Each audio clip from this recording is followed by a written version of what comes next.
नमस्कार, penalty corner में आपका स्वागत है। इंतजार की घड़ियां खत्म नहीं हो रही। कांग्रेस की 15 लोकसभा सीटों पर प्रत्याशियों की घोषणा और बीजेपी की राजस्थान की 10 लोकसभा सीटों पर प्रत्याशियों की घोषणा अभी बाकी है। कांग्रेस की तो आज सीसी की बैठक हुई है, केंद्रीय चुनाव समिति की बैठक हुई है। अब से कुछ देर पहले वो बैठक खत्म हुई है। क्या उसमें राजस्थान पर चर्चा हुई है? क्या राजस्थान के नाम 10 या 15 सीटों पर तय हो गए हैं? अभी ये सब बात बाहर नहीं आई है, लेकिन अगर तय भी हो गए तो हो सकता है आज रात नहीं तो कल तक ये नाम सामने आए।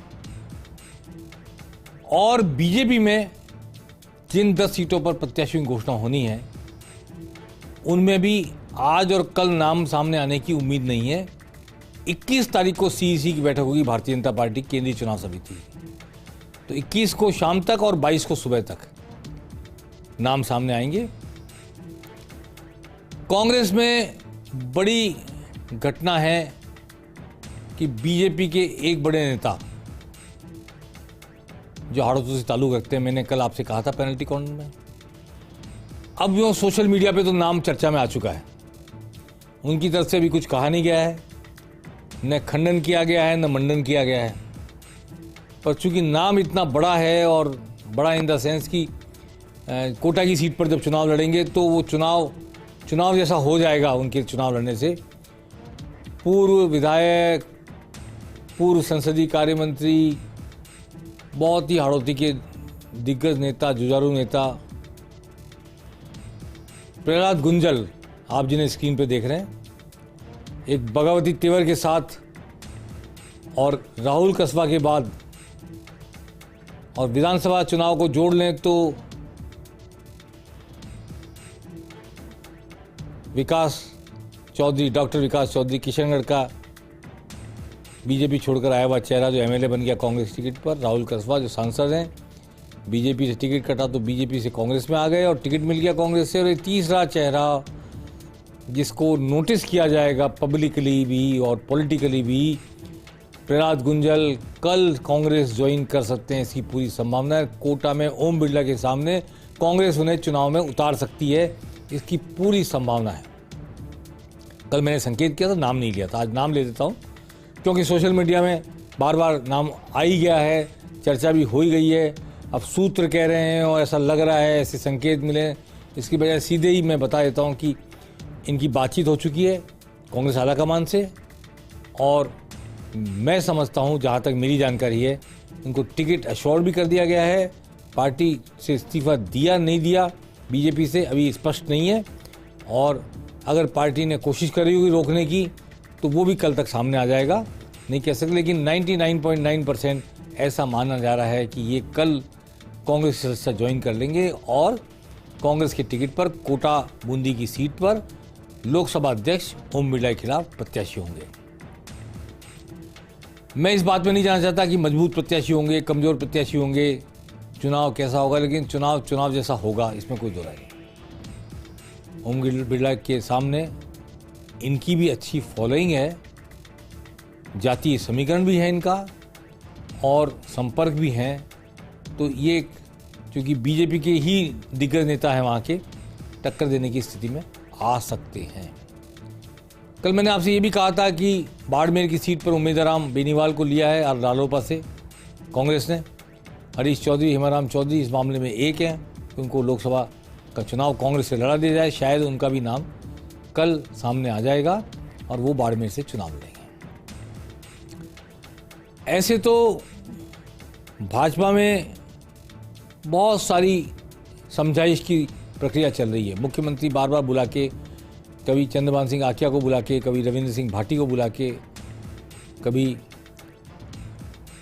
और किसी को बुलाकर, बाबू सिंह राठौड़ को बुलाकर समझाने की कोशिश कर रहे हैं कि अपनी पार्टी के साथ लगो, निजी मतभेद भूल जाओ, अदावत को भूल जाओ। वैसे तो हमने कल कहा था, सीपी जोशी के साथ मुलाकात हो गई चंद्रभान सिंह आकिया की, लेकिन मुलाकात की खबर है। एक हो गए, दिल मिल गए, ये अभी नहीं कहा जा सकता। बाबू सिंह राठौड़ के मामले में, रविंद्र सिंह भाटी के मामले में भी अभी कुछ समय इंतजार करना होगा एक कंक्लूसिव रिजल्ट आने के लिए, कंक्लूसिव रिजल्ट, निर्णायक नतीजा आने के लिए कि ये बातचीत में, मुख्यमंत्री के साथ हुई समझाइश में, आमने सामने की मुलाकात में क्या गिले शिकवे भूल गए हैं और दिल से पार्टी के लिए काम करने को तैयार हो गए हैं। ये कंक्लूसिव निष्कर्ष अभी 2-3 दिन में सामने आएगा, ऐसा मुझे लगता है। और आज एक वाकया हुआ, हालांकि वाकया बहुत छोटा सा है, पर चूंकि एक बड़े आदमी के साथ हुआ।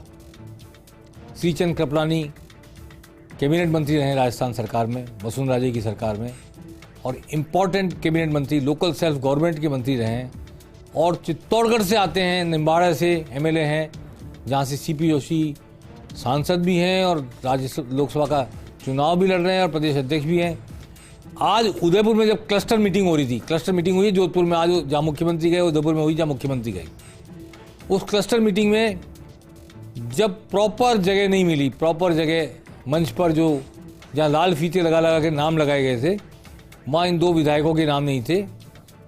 तो दोनों विधायक, अमृतलाल मीणा सलूम्बर के विधायक और श्रीचंद कृपलानी निम्बाड़ा के विधायक, नीचे उतर कर आ गए और पीछे की रो में बैठ गए जाकर, 3-4 रो में। और ये देखिए, कार्यकर्ता और दूसरे लोग समझाइश करें कि मंच पर आ जाओ, मंच पर आ जाओ, पर ये मंच पर जाने को तैयार नहीं हो रहे थे। बाद में चूंकि इनके नाम की लिखी हुई कुर्सी नहीं थी वहाँ पर, तो श्रीचंद कृपलानी देखिए पीछे बैठे हुए नजर आ रहे हैं, चुपचाप आके बैठ गए, कोई इन्होंने बोला नहीं। पर अमृतलाल मीणा थोड़े वोकल थे, वो बोले और उन्होंने कहा भाई हम यही ठीक है, आपकी पार्टी जो है अपनी जिता देंगे हम, तो आपको जीत से मतलब है, हमारी प्रतिष्ठा से क्या मतलब है। पर फाइनली श्रीचंद कृपलानी बुलाने पर मंच पे चले गए, बैठ गए मंच पे जाकर। ये अमृतलाल मीणा ने थोड़ा प्रतिवाद किया, प्रतिरोध किया। आइए पूरे वाकये की जानकारी लेते हैं। उदयपुर के हमारे ब्यूरो चीफ जो इसमें मौजूद थे, रवि से बात करते हैं। रवि, आप मुझे सुन पा रहे हैं? जी बताइए क्या वाकया हुआ आज, ये कैसे श्रीचंद कृपलानी या सीजन आदमी नीचे आकर बैठ गए मंच से? बिल्कुल, आपने बिल्कुल ठीक कहा है कि श्रीचंद कृपलानी इतने सीनियर कार्यकर्ता ही नहीं बल्कि एक बड़े वरिष्ठ नेता और मेवाड़ में उनका अच्छा खासा कद भी माना जाता है। और सबसे बड़ी बात यह भी है कि हाल ही में जो चंद्रभान सिंह आख्या के साथ में जो मतभेद बुलाकर जो उन्हें फिर से उनकी वापसी कराई गई है, उसमें भी श्रीचंद कृपलानी की बड़ी भूमिका रही है। लेकिन आज जब एक क्लस्टर बैठक शुरू हो रही थी, हालांकि सीपी जोशी और मुख्यमंत्री भजनलाल शर्मा पहुंचने वाले ही थे, उससे पहले ये घटनाक्रम हुआ जब उनकी कुर्सी जो है वो मंच पर नहीं थी, श्रीचंद कृपलानी की, और इसके साथ ही साथ सलूम्बर के जो विधायक है अमृतलाल मीणा उनकी। तो ये दोनों ही जो है ये नाराजगी इन्होंने जाहिर की, और सामने की तरफ जो अन्य जो क्लस्टर में अपेक्षित जो कार्यकर्ता थे उनके साथ आकर बैठ गए।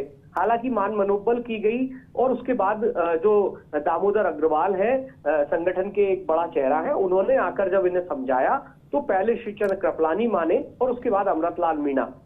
लेकिन इस पूरे घटनाक्रम ने एक बारगी ये सोचने पर मजबूर जरूर किया कि इस तरीके की नाराजगी, और वो भी ऐसे वक्त में, क्या उचित थी, और क्या इस तरीके का जो संगठन के जो जिम्मेदार थे उनको भी इस बात का ख्याल रखना चाहिए था कि इतने सीनियर जो विधायक हैं तो उनके लिए ऑलरेडी ये सब व्यवस्थाएं क्यों नहीं की गई। और दूसरी तरफ ये भी थोड़ा सा गंभीर विषय है कि श्रीचंद कृपलानी जैसा व्यक्ति, हालांकि ये बात बिल्कुल सही है कि वो अपने उठे, उन्होंने प्रतिरोध में बहुत ज्यादा कुछ कहा नहीं, लेकिन अपना नाराजगी जो है वो शांति के साथ में दर्शक दीर्घा में आकर बैठने के माध्यम से उन्होंने जताई। लेकिन अमृतलाल मीणा जो है उन्होंने काफी बातें कही, काफी खरी खोटी सुनाई। जिला अध्यक्ष जो है रविंद्र श्रीमाली, जो कि बेहद ही सरल स्वभाव के माने जाते हैं, वो भी गए, लेकिन उनकी भी बात नहीं मानी। अन्य जो और पदाधिकारी थे उन्होंने भी समझाने का प्रयास किया, लेकिन बाद में जब सीएम के आने का कुछ समय ही बचा था, इसके बाद अमृतलाल मीणा भी मंच पर आ गए। तो ये जो घटनाक्रम है आज की क्लस्टर बैठक में काफी चर्चा का विषय रहा। बैठक समाप्त हुई, उसके बाद भी कार्यकर्ताओं में इस बात की बड़ी चर्चा थी। जी धन्यवाद रवि, पूरे घटनाक्रम की जानकारी देने के लिए। हालांकि आज के घटनाक्रम से अब आने वाले वक्त में जो क्लस्टर बैठक होगी उसमें शायद स्थानीय आयोजनकर्ता इस बात का ध्यान रखेंगे और हर व्यक्ति को अपने कद के हिसाब से, अपने अनुभव के हिसाब से, अपनी सीनियरिटी के हिसाब से जगह चाहिए। शायद ये वाकया इतना ही था। बाकी पार्टी के साथ तो सब बने रहेंगे क्योंकि भाजपा में अनुशासन काफ़ी कठोरता से लागू किया जाता है और काफ़ी स्वेच्छा से भी लोग अपने पर लागू करते हैं। इसलिए इस बात से ये चर्चा नहीं कर सकते कि इससे कोई चुनाव की उस पर आंदोलन पे, अभियान पे फर्क पड़ेगा। लेकिन एक घटना हुई, इस पर नज़र भी जानी चाहिए और इस पर इसे नज़रअंदाज भी नहीं किया जाना चाहिए। अब मैं आपको ये कहना चाहता हूँ कि बीजेपी ने आज उदयपुर और जोधपुर में क्लस्टर बैठक की और इस क्लस्टर बैठक में मुख्यमंत्री भी गए भजनलाल शर्मा और प्रदेश अध्यक्ष भी गए सीपी जोशी। दोनों ने अपने कार्यकर्ताओं की सार संभाल ली। देखिए मुख्यमंत्री भजनलाल शर्मा किस तरह कार्यकर्ताओं को नमस्कार स्वीकार कर रहे हैं, खुद नमस्कार कर रहे हैं और दीप जलाकर क्लस्टर बैठक का शुभारंभ कर रहे हैं। और उन्होंने लोकसभा चुनाव में 25 की 25 सीट जीतने के लिए मंत्र फूंकने की कोशिश की, संदेश दिया एकजुट होकर लड़ें और एक तरह से चार्ज करती है कार्यकर्ता को। ये जोधपुर की बैठक है जिसमें गजेंद्र सिंह शेखावत वहाँ के प्रत्याशी और केंद्रीय मंत्री मौजूद हैं। आइए सुनते हैं भजनलाल शर्मा ने, मुख्यमंत्री ने क्या कहा आज अपने कार्यकर्ताओं से और उसके बाद मीडिया से। देखिए, पहले तो कहते थे कि कांग्रेस की नाव में छेद हुआ है, लेकिन छेद नहीं हुआ है, वो नाव ही डूब रही है। अब डूबती नाव में कौन बैठेगा? तो आप देख रहे हैं जिस तरह से लगातार कांग्रेस के लोग भारतीय जनता पार्टी में आ रहे हैं। मैं आपसे कहना चाहता हूं कि राजस्थान के अंदर आप जिस तरह की स्थिति देख रहे हैं, 25 की 25 सीट तो आएंगी, लेकिन अब की बार हम बहुत बड़े मार्जिन से जीतेंगे। भारतीय जनता पार्टी में मंथन तो हो गया है, पर संभवतः 21 को सीधी की बैठक होगी केंद्रीय चुनाव समिति की और 22 के आसपास, 21 की रात या 22 को लिस्ट आएगी। खास तौर पर सबको जयपुर की सीट की बड़ी प्रतीक्षा है, लेकिन जयपुर, अजमेर और भीलवाड़ा में भी सुभाष बहेड़िया को फिर से टिकट मिल सकता है, ऐसी चर्चा सत्ता के गलियारों में, बीजेपी गलियारों में सुनी है। और ये भी सुना है मैंने कि एक मौका दिया जा सकता है अजमेर के सांसद को भी। हालांकि वो विधानसभा चुनाव में जमानत गंवाते गंवाते बचे थे 1500 वोट से, लेकिन उस सिचुएशन को और विकास चौधरी की बगावत को और विकास चौधरी कांग्रेस में जाने की सिचुएशन को और सुरेश टांक के वापस भाजपा में आ जाने के बाद नए गणित के साथ भागीरथ चौधरी को भी उतारने की वकालत की जा रही है। हालांकि मात्र 30-35 हज़ार वोट ला पाए और बड़े लंबे अंतर से हार और जमानत बाल बाल बची, लेकिन रामचरण बोहरा को, सुभाष बहेड़िया को और भागीरथ चौधरी को फिर से टिकट दिलाने के लिए भारतीय जनता पार्टी में एक बड़ी लॉबी सक्रिय हो गई है और उस लॉबी ने तकरीर पेश की है अलग अलग तरह से। और उन तकरीर के बाद में एक बार फिर उलझन पैदा हो गई है आला कमान के सामने। आला कमान ने कुछ परिवर्तन का मन बनाया था, कुछ लोग सामने आए थे, कुछ लोग उत्साहित नए कार्यकर्ता, जोशीले और चेहरा बदलने की शायद एक इच्छा भी थी। उसके बावजूद इन 3 सांसदों ने जो लॉबिंग की है और उस लॉबिंग के उपरांत ये ऐसा लग रहा है कि 3 में से कोई भी 2 लोग तो लग ही रहा है कि वो शायद कामयाब भी हो जाएं। लेकिन जो सुभाष बहेड़िया हैं, जो फिलहाल पिछले विधानसभा चुनाव में भाजपा में जो बगावत हुई थी विट्ठल शंकर अवस्थी के खिलाफ और जिस तरह एक निर्दलीय को, गैर राजनीतिक व्यक्ति को, नेता को, अशोक कोठारी को खुद बीजेपी के और संघ के लोगों ने चुनाव जिताकर भेज दिया निर्दलीय, उससे भाजपा आलाकमान काफ़ी चौकन्ना है, कहीं ऐसा ना हो कि विधानसभा चुनाव का इतिहास फिर दोहरा दे वहाँ का कार्यकर्ता, वहाँ का नेता वर्ग, वहाँ की जनता। इसलिए सबको समझाकर, सबको एक समझबूझ के साथ कोई फैसला वहाँ होगा, ऐसा मुझे लगता है, और नया चेहरा लाया जा सकता है। लेकिन तीनों सांसद आसानी से टिकट कटने देने को तैयार नहीं है, और बट नेचुरल है, वो 2-3 बार के सांसद हैं, तो उनको चाहिए कि वो कोशिश करें। और भागीरथ चौधरी भी एमएलए भी रहे, कई बार सांसद रहे। तो बीजेपी की लिस्ट 21 तारीख को फाइनल होगी और 21 की रात या 22 को आएगी। राजसमंद में भी अभी तय नहीं है, क्योंकि दिया कुमारी सांसद से विधायक बन चुकी, उप मुख्यमंत्री बन चुकी। राजसमंद में तो नया चेहरा आएगा ही आएगा। कौन होगा वो चेहरा, अभी ये स्पष्ट नहीं है। या हो सकता है कि भीलवाड़ा अजमेर में किसी व्यक्ति को एडजस्ट करने की इच्छा हो, लेकिन ना किया जा सके तो उन्हें राजसमंद भेज दिया जाए, क्योंकि राजसमंद एक ऐसी कॉन्स्टिट्यूंसी है जो 4 जिलों में जाती है। ब्यावर जिला भी है, नागौर जिला भी है, पाली जिला भी है और राजसमंद जिला भी है। तो वो 4 जिलों की बिखरी हुई सी कॉन्स्टिट्यूंसी है, उसे भाजपा आसानी से जीत सकती है, कोई नया प्रयोग करके भी, ऐसा मुझे लगता है। इसलिए राजसमंद में नया चेहरा आएगा। हो सकता है उसका रिलेशन इन 2 सीटों से, अजमेर और भीलवाड़ा की सीट से हो, ऐसा मेरा अनुमान है। अब आज बात करना चाहता हूं कि सीपी जोशी प्रदेश अध्यक्ष 23 मार्च को 1 साल पूरा कर रहे हैं अपने प्रदेश अध्यक्ष के रूप में कार्यकाल का। 23 मार्च को आए थे, 22 मार्च को 1 साल पूरा हो जाएगा। सीपी जोशी जब आए थे तो बहुत ही सरल व्यक्ति, मैंने भी उनकी नियुक्ति के समय यही कहा था कि एक पानी की तरह जिस पात्र में डालो उसका आकार ले लेते हैं, इसलिए किसी को के सामने कठिनाई के रूप में पेश नहीं आएंगे, सबके साथ तारतम्य रहेगा उनका, सबके साथ मेल जोल के साथ चलेंगे। वैसा लगभग वैसा हुआ।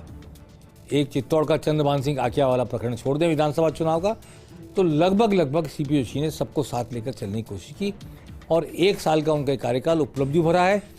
1 साल में उन्होंने खुद को जिस तरह अपने भीतर एक पॉलिटिकल कल्ट डेवलप की, उसकी तारीफ की जानी चाहिए।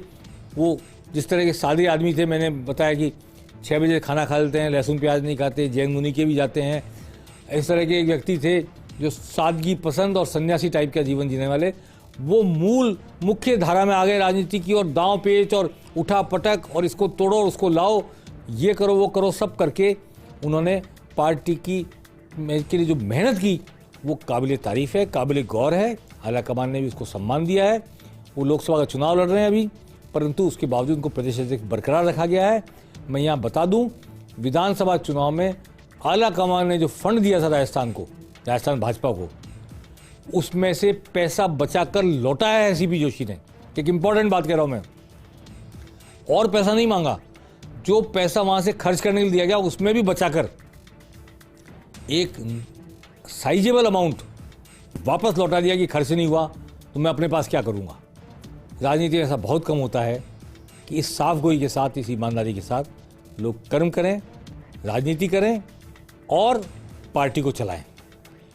सीपी जोशी का कार्यकाल कितना होगा लोकसभा चुनाव के बाद पता लगेगा, लेकिन फिलहाल ये जरूर है कि ये 1 वर्ष का कार्यकाल उपलब्धियों भरा भी रहा है उनका, साथ ही उनके अपने लिए एक नए सीपी जोशी का जन्म हुआ उनके भीतर से, जो मीडिया को फेस नहीं करते, मीडिया को फेस करना सीख गए, मीडिया को डाइवर्ट करना सीख गए, मीडिया को संदेश देना सीख गए, मीडिया की दिशा बदलना सीख गए और प्रति आक्रमण करना सीख गए, जो सामान्यतः उनकी नियुक्ति के समय लोगों को लगता नहीं था कि इतने प्रहार कर पाएंगे, इतनी तेजस्विता के साथ काम करेंगे, इतनी कर्मठता के साथ काम करेंगे। उन्होंने बहुत मेहनत की पार्टी को विधानसभा जिताने के लिए, अब भी मेहनत कर रहे हैं और सबको साथ लेने की उनकी जो इच्छा है और कोशिश है और जो क्षमता है और जो सामर्थ्य है, उससे निश्चित रूप से पार्टी भी अपने इस फैसले को एक उस पर सही का जो टिक लगता है वो टिक लगा रही होगी। हम उन्हें शुभकामना देते हैं कि वो अपनी पार्टी के साथ, पार्टी के बताए हुए रास्ते पर चलें, जनता की सेवा इसी तरह करते रहें। पार्टी में, भाजपा में पता नहीं लगता कब कौन किस पद से हट जाए, कब कौन किस पद पर आ जाए। जब सीपी जोशी आए थे तब भी उन्होंने लोगों को चौंकाया था, ऐसा लगता नहीं था कि उन्हें चुनावी राजनीति में पारंगत समझकर भेजा गया होगा, बल्कि ऐसा समझा जा रहा था कि चुनावी राजनीति में पारंगत लोग दिल्ली में बैठे हैं और उन्हें अपने अनुकूल, अपने निर्देशों के अनुसार काम करने वाला, उनके हिसाब से चलने वाला एक व्यक्ति चाहिए जो रैंक एंड फाइल में भी हो और लेटर इन स्पिरिट में भी उनकी बात को समझे। सीपी जोशी ने वैसा कर दिखाया, इसमें कोई दो राय नहीं।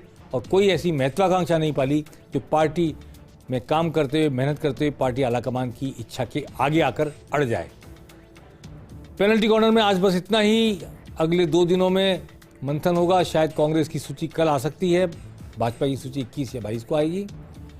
जब तक दोनों तरफ से पूरे सेनापति मैदान में नहीं आ जाते हैं, तब तक हम उस तरह विवेचन नहीं कर सकते, समीक्षा नहीं कर सकते, चर्चा नहीं कर सकते।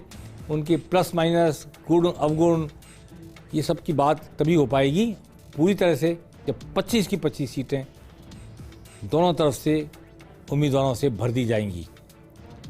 प्रहलाद गुंजल का मैंने आज जिक्र किया, उम्मीदवार बेनीवाल का जिक्र किया। देखते हैं कांग्रेस की सूची आती है, क्या ये दोनों बातें सही निकलती है। पेनल्टी कॉर्नर में आज बस इतना ही। नमस्कार।